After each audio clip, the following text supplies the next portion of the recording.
Young man రాశాడు, మధు తేజ. చిన్న వయసులోనే సీఏకి సంబంధించి ఆ ప్రిపరేషన్ లో వచ్చే ups and downs, foundation course clear చేయని వాళ్ళు ఉంటారు. In fact foundation course first time fail అయ్యి రెండోసారి పాస్ అయిన వాళ్ళు వెంటనే వరుస పెట్టి వాళ్ళు సక్సెస్ చూసుకుంటూ సీఏ ఫినిష్ చేస్తారు. కానీ ఒకేసారి ఫెయిల్ అయిపోయి ఆగిపోయి ఉంటారు. అలాంటి ఆగిపోయే వాళ్ళందరినీ నిలబెట్టే పుస్తకం ఇది.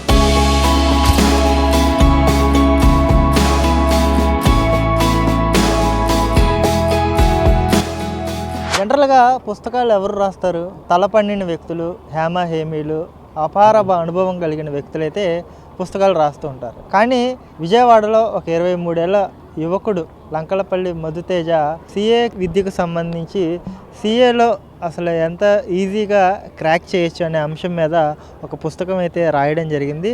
ఆ పుస్తకం పేరే జెమెట్ ఆఫ్ చార్టర్డ్స్ అని చెప్పేసి అతనితో మాట్లాడే ప్రయత్నం చేద్దాం. ముందుగా బుక్ ఎన్నో ఎడిషన్ ఇది? Edition. Next we are releasing 2 more editions within 2 months. So main అసలు నేను ఈ బుక్ రాయడానికి కారణం ఏంటంటే సీఏలు అందరూ నార్మల్ బుక్సే చదువుతారు కానీ సీఏల లైఫ్ అనేది చాలా హారబుల్గా ఉండిద్ది. ఆ లైఫ్ అనేది ఎట్లా ఉండిద్ది, అసలు సీఏ లైఫ్ ఏంటి, చాలా మిస్కన్సెప్షన్స్ ఉంటాయి. సీఏ అంటే ఓన్లీ అకాడమిక్సే అని చెప్పి, కానీ we have so many opportunities. Like we have conferences, competition, indoor sports, outdoor sports, seminars, webinars, etcetera. We have so many things. So I want to cover everything. I included 36 chapters and each chapter is one of the phase of CA student. So ఒక్కొక్క phase of CA స్టూడెంట్ని ఒక్కొక్క చాప్టర్గా నేను రాశాను. And ఇది కాకుండా అందరూ అంటారు like CA అనేది చాలా కష్టం అని చెప్పి.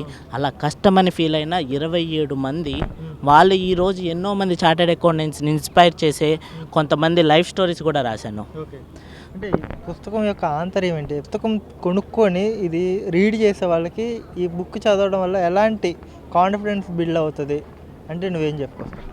పుస్తకం యాక్చువల్లీ సీఏ కోర్సులో చాలామంది మధ్యలో నుంచే వెళ్ళిపోతున్నారు. సో అలాంటి వాళ్ళు ఈ బుక్ చదివితే పక్కాగా వాళ్ళు సీఏ కోర్స్ మొత్తాన్ని కంప్లీట్ చేస్తారు. ఎందుకంటే ఈ బుక్లో మనం ప్రతి ఫేజ్ని కవర్ చేసాం. ఫర్ ఎగ్జాంపుల్ కాన్వకేషన్ అనేది ఎలా ఉండిద్ది, మన ఓరియంటేషన్ కోర్సెస్ ఎలా ఉంటాయి, సీఏ అయిన తర్వాత ఎలా ఉండిద్ది, సీఏ చదివేటప్పుడు ఎలా ఉండిద్ది, సీఏ స్టార్ట్ చేయకముందు ప్రతి ఒక్కరు ఎవరైతే సీఏకి రిలేటెడ్ ఉంటారో ప్రతి ఒక్కరు చదవాల్సిన బుక్. సో ఒక బుక్ యాక్చువల్లీ గ్యామట్ అంటే మొత్తం అని అర్థం. ఏదైతే ఒక బుక్ మొత్తం చార్టెడ్ అకౌంటెన్సీని చెప్పిద్దో అదే గ్యామట్ ఆఫ్ చార్టెడ్స్. సో లైఫ్ నార్మల్గా మన లైఫ్లో చార్టెడ్ అకౌంటెన్స్ లైఫ్లో బ్యాలెన్స్ షీట్ ఎలా ఉండిద్దో అలాగే సీఏ లైఫ్లో కూడా బ్యాలెన్స్ షీట్ ఉండిద్ది. మనకి చాలా సారోస్ ఉంటాయి, చాలా హ్యాపీనెసెస్ ఉంటాయి. అందుకే దీని sub title the balance sheet of CA students life అని పెట్టా. ఈ మధ్యకాలంలో సీఏ చదివే వాళ్ళు కూడా పెరుగుతున్నారు. కాకపోతే ఖచ్చితంగా 15 గంటలే చదవాలి, 15 గంటలు చదివితేనే పాస్ అవుతారు, లేకపోతే ఎగ్జామ్లో బొక్క బోల్తా పడతారు అనే ఒక ప్రచారం కూడా ఉందంటే చదవడానికంటే ముందుగా ఎవరైతే ఇంట్రెస్ట్గా ఉన్నారో వాళ్ళలో ఒక భయాన్ని చూపించే ప్రయత్నం చేస్తున్నారు. అంటే ఈ భావజాలాన్ని పోగొట్టడానికి ఈ పుస్తకం ఏమైనా హెల్ప్ అవుతుందా అంటే నువ్వేం చెప్పు? ఈ పుస్తకం అసలు మెయిన్ ఆంతర్యం ఏంటంటే సీఏ గురించి చాలా పుకార్లు ఉంటాయి. ఆ పుకార్లన్నిటినీ తప్పు అని చెప్పేదే, వాటన్నిటికీ జవాబులు చెప్పేదే ఈ పుస్తకం. ఫర్ ఎగ్జాంపుల్ సీఏ అనేవాడు 16 గంటలు చదవాలి, 24 గంటలు చదవాలని చెప్పి అంటారు. కానీ ఇందులో ఒక స్టోరీ ఉండిద్ది, నందిని అగర్వాల్ అని చెప్పి. తను 19 yearsలోనే చార్టెడ్ అకౌంటెన్సీ కంప్లీట్ చేసింది. కానీ తను 16 గంటలు చదవలేదు, ఈవెన్ 14 గంటలు కూడా తను చదవలేదు. తను 12 గంటలు చదివి ఆల్ ఇండియా ర్యాంక్ తెచ్చుకుంది, అది at the age of 19. So నేను చెప్పేది ఏంటంటే సీఏ అనేది అంటే కష్టం అనేం కాదు. సీఏ అనేది if you have a passion, ప్రతి ఒక్కడు వాడి ప్రొఫెషన్ గురించి వస్తాడు, బీటెక్లో కానీ డిగ్రీలో కానీ సీఏలో కానీ. If you turn it as a passion then you will be a chartered accountant. You never have an option to be the never give up. So ఎప్పుడైతే నువ్వు నెవర్ గివ్ అప్ అనేది ఇవ్వవో ఆ రోజు you will be a chartered accountant. Next ఏం plan చేశారు? So next ఇట్లాగే we will release at least 10 books within next 2 years, all related to the chartered accountancy.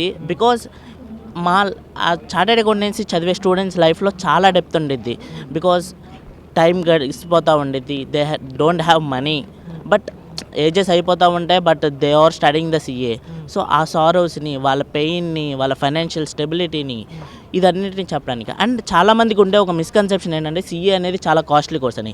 నా దృష్టిలో బీటెక్ కన్నా చాలా చీపెస్ట్ కోర్సు సీఏ. ఇప్పటి వరకు నా లైఫ్లో నేను ఖర్చు పెట్టింది 1,50,000.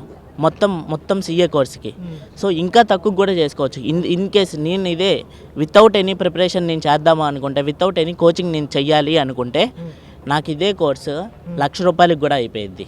సిఏ అనేది అసలు ఎందుకు చదవాలి? సిఏకి అసలు కెరియర్ ఉంటుందా, గ్రోత్ ఉంటుందా? లాంగ్ రన్లో సిఏ కోర్స్ కంప్లీట్ చేసుకున్న వాళ్ళకి ఎలాంటి ఉపాధి అవకాశాలు ఉంటాయి? అంటే కొంతమంది ఇండివిజువల్గా చేయడానికి ఇష్టపడతారు, కొంతమంది ఒకళ్ళ దగ్గర ఎంప్లాయీగా జాయిన్ అయ్యి పనిచేయడానికి ఇష్టపడుతూ ఉంటారు కదా.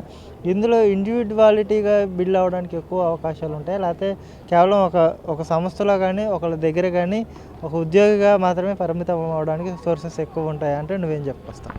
చాలా మంచి క్వశ్చన్ అడిగారు. సిఏ చదివేసరికి వాళ్ళు సిఏ కంప్లీట్ అయ్యేసరికి చాలామందికి 23-25 ఏళ్ళు అయిపోతాయి. సో దాని తర్వాత వాళ్ళ కెరీర్ ఇన్ కేస్ జాబ్ వైపు వెళ్తే వాళ్ళకి average salary of chartered accountant in India is 9 lakhs only. అదే ఒక బీటెక్ స్టూడెంట్ 21 years కంప్లీట్ చేసినోడు 23 yearsకే he will earn 9 lakhs. So I suggested the people, if you want the financial stability, you have to go to the job first. Then within 2 years you have to leave and you have to come into the practice. ఎందుకంటే ఒక practice చేసిన chartered accountant ఒక 3 years practice చేస్తే దాని తర్వాత at least he will earn at least 3 lakhs per month on an average. అదే ఒక job చేసేవాడు ఒక 5 years స్పాన్ అయిన తర్వాత he will earn 3 lakhs per month. So CA చదివే వాళ్ళు ఎవరన్నా వాళ్ళకి పక్కాగా ఈ బుక్ అనేది ఉపయోగపడిద్ది. వాళ్ళు చదువుతున్న వాళ్ళు కానీ, చదవాలి అనుకుంటున్న వాళ్ళు కానీ, చదువు అయిపోయిన వాళ్ళు కానీ. అంటే హోల్ జర్నీలో అంటే పుస్తకం రాసిన తర్వాత నీలో నువ్వు గమనించిన మార్పులు ఏంటి? ఎవరి నుంచి అయినా ఒక పెద్ద స్థాయి వ్యక్తి నీకు ఫోన్ చేసి చాలా బాగుంది అని ఒక కాంప్లిమెంట్ కానీ అప్రియేషన్ కానీ ఏమైనా వచ్చిందా ఇప్పటిదాకా అంటే నువ్వేం చెప్పొస్తావు? Actually this book got national award recently. లిటరేచర్లో నేషనల్ అవార్డు తెచ్చుకుంది. అండ్ ఈ బుక్ 220 కాపీలు ఒక కాన్ఫరెన్స్ వాళ్ళు they bought because they know what the matter in this book. So ఈ బుక్లో ఉన్న మ్యాటర్ నచ్చి, ఈ బుక్లో ఉన్న కంటెంట్ నచ్చి, దానిలో ఉన్న డెప్త్ నచ్చి they bought 220 groups. And also like I got so many achievements, I got so many calls from so many people, even so many people, BO is chairman and also Shivam Palan and so many people, they liked this book and they messaged. So likewise I got so many appreciation and biggest appreciation is this book got the national award. CA చదివిన తర్వాత ICA పాత్ర ఎలా ఉంటుందంటే అక్కడే చాలామంది fail అయిపోతూ ఉంటారు కదా. ఆ లెవెల్ గురించి చెప్పాలంటే నువ్వేం చెప్పుకొస్తావు? యాక్చువల్లీ ఎప్పుడన్నా మన జీవితంలో మనం రాసేంతవరకే మన చేతుల్లో ఉండిద్ది, రిజల్ట్స్ అనేది మన చేతుల్లో ఉండదు. So CA is one of the toughest evaluation ever. So వాళ్ళు ఎవాల్యుయేట్ చేసేది చాలా కష్టంగా ఉండేది. అందుకే టాపర్స్ అన్న సిఏలోకి వెళ్ళిన తర్వాత they will become a failures. So ICA కష్టంగా ఉన్నా, ఎంత ఈవెన్ ఎవాల్యుయేషన్ ప్రాసెస్ కష్టంగా ఉన్నా, if we have a passion, one day we will become a chartered accountant, but we don't have to never give up. సికాసా ఏంటి? సికాసా అనేది నేను కూడా విన్నాను. సికాసా గురించి చెప్పాలంటే ఏం చెప్తాను? యాక్చువల్లీ చాలా మందికి తెలియదు సికాసా అంటే. It is a CASA groups అంటే చార్టెడ్ అకౌంటెంట్ స్టూడెంట్స్ అసోసియేషన్స్. ఈ అసోసియేషన్స్ ఏం చేస్తాయంటే for the welfare of the students they are providing the time. It is we know that ICA is an NGO. Likewise, Sikasa and Kaza committees also part of this NGO. Okay. So, ee association lo people ki they are providing so many competitions, so many conferences, seminars, webinars. ఇవన్నీ conduct చేసే అసోసియేషనే సికాసా.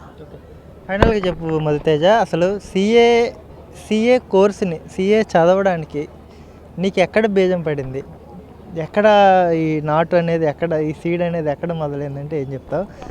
ఓవరాల్గా CA అనేది ఎంత ఛాలెంజా లేకపోతే చాలా అలవోకగా crack చేయగలిగే కోర్సా? ఈ రెండింటికి ఆన్సర్ కావాలి నాకు. సిఏకి నేను రావడానికి ఒక కారణం ఏంటంటే సిఏలో రిజర్వేషన్ ఉండదు. సో మా బ్రదర్స్ బీటెక్ చేశారు, they wrote their entrance exam like MCET. So at that time they struggled a lot, but వాళ్ళకన్నా తక్కువ క్యాస్ట్ వచ్చిన వాళ్ళకి they got good placements. So that's why I choose CA. But సిఏకి వచ్చిన తర్వాత I felt like it is a very challenging to me. It is a toughest course, but ఎక్కడన్నా ప్రతిదీ toughest కోర్సే. బట్ ఇక్కడ ఎవాల్యుయేషన్ కష్టంగా ఉండేది కాబట్టి we felt tough because we got so many failures. But I thought like one day will be yours, you have to try, never give up. అంటే ఇప్పుడు ఈ బుక్ సిఏ కోర్సులో జాయిన్ అయిన వాళ్ళకి ఉపయోగపడుతుందా, సిఏ కోర్సు చదవాలి అనుకున్న వాళ్ళకి, అసలు దాని లోతేంటో తెలుసుకోవాలనుకున్న వాళ్ళకి ఈ బుక్ హెల్ప్ అవుతుందా? ఈ రెండింటికి డిఫరెన్స్ చెప్పమంటే ఏం చెప్తారు? ఈ బుక్ ప్రతి ఒక్కరికి, సిఏ రిలేటెడ్ అయిన ప్రతి ఒక్కరికి ఉపయోగపడింది. సిఏకి రావాలి అనుకున్న వాళ్ళు ఈ బుక్ చదివితే సిఏలో ఏముండిద్ది అని తెలిసిద్ది. సిఏ చదువుతున్న వాళ్ళు దాని నెక్స్ట్ లెవెల్లో ఏముండిద్ది అని తెలుసుకోవడానికి ఈ బుక్ ఉపయోగపడుతుంది. సిఏ అయిపోయిన వాళ్ళకి కూడా చాలామందికి సాఫా అంటే తెలీదు, కాన్ఫరెన్సెస్ అంటే తెలీదు, నేషనల్ టాలెంట్ సర్చెస్ అంటే తెలీదు, వెబినార్స్ తెలీదు, సెమినార్స్ తెలీదు. ఇవన్నీ ఉన్న ఏకైక బుక్ ఇదే. It is the first book in India which is covered 36 phases of CA student and it is a first journal in India like memoir journey. Madhu రాసిన పుస్తకం ఎందుకు చదవాలి? నేను రాసిన పుస్తకం ఎందుకు చదవాలంటే it is the first book. It is the first book because నీకు మొత్తం కంపలేషన్ మొత్తం ఉండిద్ది. సిఏ గురించి నీకు లేనిదంటూ ఈ పుస్తకంలో ఇంకొకటి ఉండదు. ఈ బుక్ చదవడం మాత్రం worth. That is the only one word I have to say. Worth Varma అంటావా? Worth Varma. Thank you. All the best for the next editions. ఎప్పుడు రిలీజ్ అవుతాయి నెక్స్ట్ ఎడిషన్స్? నెక్స్ట్ ఎడిషన్స్ ఈ మంత్ ఎండింగ్కి ఒక బుక్ రిలీజ్ అయ్యిద్ది and next మంత్లో we will release the second edition of gamut of చార్టెట్స్.